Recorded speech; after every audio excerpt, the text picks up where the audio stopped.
हर हर महादेव। महाकुंभ 2025 की शुरुआत 13 जनवरी 2025 पौष पूर्णिमा के दिन हुई थी। उत्तर प्रदेश के प्रयागराज में चल रहे महाकुंभ 2025 में दुनिया भर से श्रद्धालु आकर इस विशाल धार्मिक आयोजन का हिस्सा बन रहे हैं। पूरे 12 सालों के बाद महाकुंभ मेले का आयोजन किया जाता है।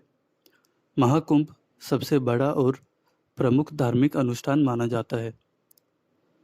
कुंभ मेले में लाखों करोड़ों की संख्या में श्रद्धालु आते हैं। यह दुनिया का सबसे बड़ा आध्यात्मिक और सांस्कृतिक आयोजन है, जिसमें करोड़ों श्रद्धालु भाग ले रहे हैं। यह भव्य आयोजन महाशिवरात्रि 26 फरवरी 2025 तक चलेगा। इस साल महाकुंभ में रिकॉर्ड तोड़ भीड़ देखने को मिल रही है और आने वाले दिनों में श्रद्धालुओं की संख्या और भी बढ़ने की संभावना है। कहते हैं कि जो भी व्यक्ति कुंभ स्नान कर लेता है, उसके सभी पाप मिट जाते हैं। इतना ही नहीं, उसकी सभी मनोकामनाएं भी पूरी होती हैं।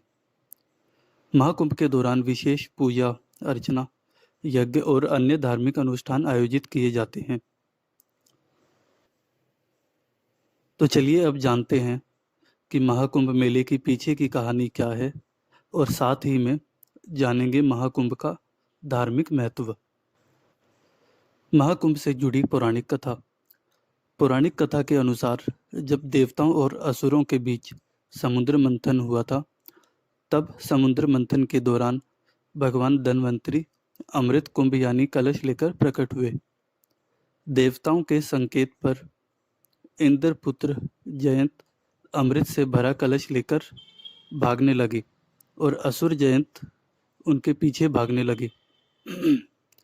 अमृत कलश की प्राप्ति के लिए देवताओं और दैत्यों के बीच 12 दिन तक भयंकर युद्ध हुआ।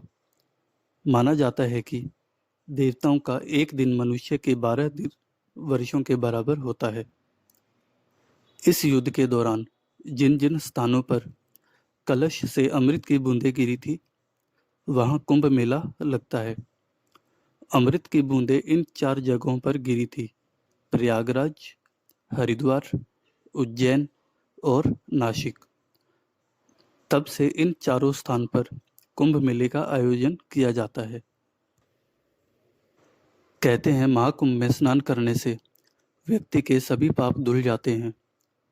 इतना ही नहीं, कुंभ में स्नान करने से मोक्ष की प्राप्ति भी होती है। इसके अलावा कुंभ मेला आध्यात्मिक ज्ञान, सांस्कृतिक आदान प्रदान और सामाजिक समरसता का भी प्रतीक माना जाता है। लोग आध्यात्मिक ज्ञान और मानसिक शांति के लिए भी कुंभ मेले में आते हैं। बता दें कि महाकुंभ में नागा साधु से लेकर अन्य अलग अलग बड़े बड़े संत पधारते हैं, जिनका आशीर्वाद लेने के लिए श्रद्धालु दूर दूर से कुंभ मेले में शामिल होने आते हैं। कुंभ मेले में संगम। संगम वह स्थान है जहां गंगा का पानी यमुना के पानी में आके मिलता है और साथ ही में यही मिलती है अदृश्य माने जाने वाली सरस्वती नदी। वैसे तो यह अदृश्य नदी है जो किसी को दिखाई नहीं देती, पर माना जाता है कि यह अंडरग्राउंड बहती रहती है।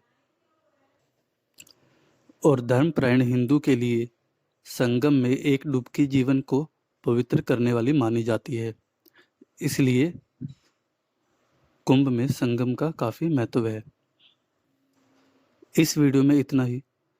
अगर वीडियो अच्छी लगे तो चैनल को सब्सक्राइब करें और वीडियो को लाइक करें। धन्यवाद।